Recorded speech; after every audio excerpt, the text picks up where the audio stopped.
तो ये जो सवाल आप देख रहे हैं अपने सामने लिखा हुआ, ये है एक्सरसाइज का सबसे इम्पोर्टेंट सवाल। बोर्ड के पेपर में भी ये सवाल कई बार पूछा जा चुका है। अगर इसको ध्यान से ना समझा जाए तो ये काफ़ी मुश्किल भी हो सकता है। तो इसलिए पूरे फोकस के साथ ध्यान से समझिएगा, इससे आसान सवाल फिर कोई नहीं होगा। Which term of the AP, इस AP की कौन सी term will be 132 more than the 54 term. तो बच्चों को ये वाली लाइन समझने में थोड़ी सी दिक्कत आती है। Will be 132 more than the 54 term, इस AP की कौन सी टर्म 54th टर्म से 132 ज़्यादा होगी। मैं थोड़ा सा इसको करके दिखाता हूँ। 3, 15, 27, 39, आगे जाकर इस AP में एक टर्म आएगी 54th टर्म, ठीक है, और उससे आगे जाके एक और टर्म आएगी जिसका हमें पता लगाना है। तो इसी के बारे में सवाल पूछा गया, कौन सी टर्म 54 टर्म से 132 ज़्यादा होगी। तो पता तो है नहीं इस टर्म का, तो इस टर्म को हम हमेशा की तरह से क्या मान लेंगे, nth टर्म यानी कि an, और इसके बारे में एक स्टेटमेंट लिखेंगे। तो स्टेटमेंट हमने लिख दिया, let the nth term of given AP be 132 more than the 54 term. माना कि nth टर्म जो है वो 54 टर्म से 132 ज़्यादा होगी। हिंदी में बोलते हैं, मान लिया कि nth टर्म जो है वो 54 यानी कि 54वीं टर्म से 132 ज़्यादा होगी। तो देखो भाई ये AP बढ़ तो रही है, 3 के बाद 15 आ गया, 15 के बाद 27 आ गया, उसके बाद 39, AP तो बढ़ ही रही है ना। तो इसका मतलब ये वाली टर्म इससे तो बड़ी ही होगी। ये टर्म इससे कितनी बड़ी है, 132 ज़्यादा बड़ी है, ये लिखा है।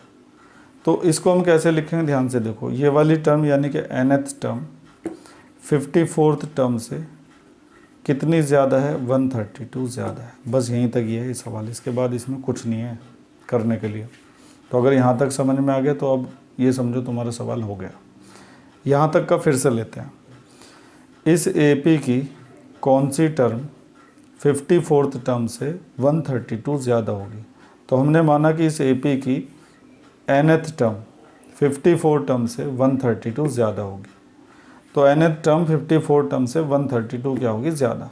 अब बारी आती है सॉल्व करने की। तो an की जगह तो आप जानते हैं वो फार्मूला a + n - 1 × d, और इसे भी आप जानते हैं कि a 54 की जगह क्या लिखा जाएगा, a + 53d। जितना यहाँ होता है उससे एक कम यहाँ पर लिखना पड़ता है। यहाँ 100 है तो यहाँ 99 है, यहाँ 1000 है तो यहाँ 999d आ जाएगा, प्लस 132। मैं फिर से याद दिला देता हूँ जो बच्चे भूल गए, a 100 है तो आप उसको a + 99d लिख सकते हो, a 50 है तो आप उसे a + 49d लिख सकते हो। तो a 54 को हमने लिखा a + 53d, a से a कैंसिल हो जाएगा, n - 1 × d = 53d + 132। d को अंदर मल्टीप्लाई कर दिया जाएगा, तो nd - d = 53d + 132। अब ये जो d है ना, ये उस वाले d में जाके क्या हो जाएगा, प्लस हो जाएगा। तो हमारे पास आएगा nd = d, वहाँ जाके प्लस हो गया तो 54d हो गए उधर की साइड 132, ठीक है। इसके बाद d की वैल्यू पुट करने की बारी आ चुकी है। तो d की वैल्यू हमें यहाँ से मिल जाएगी, 15 में से 3 गया तो कितना बचेगा, 12 बचेगा। तो d की वैल्यू 12 आ जाएगी, यहाँ पे लिख देते हैं 12, 54 × 12 और प्लस 132। आगे बढ़ते हैं।